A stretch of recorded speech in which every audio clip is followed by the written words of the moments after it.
Chúng ta nêu một cái thí dụ đơn giản dễ hiểu để nói với bạn.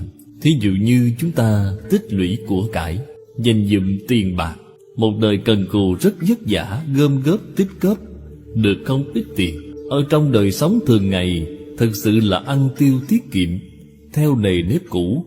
Số tiền này nhiều rồi, ngày nào đó mê rồi, lại có mấy người bạn ác đến lôi kéo bạn, dẫn dắt bạn đi chơi, rượu chè, trác tán.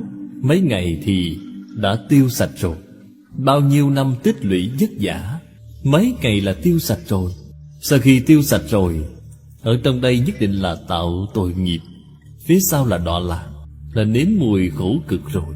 Là giống như ý nghĩa này. Phước báo của Phật quá lớn, vô lượng kiếp tích lũy. Bạn thử xem có vị Phật Bồ Tát nào thì hiện ở thế gian này của chúng ta là hữu phước đâu chứ.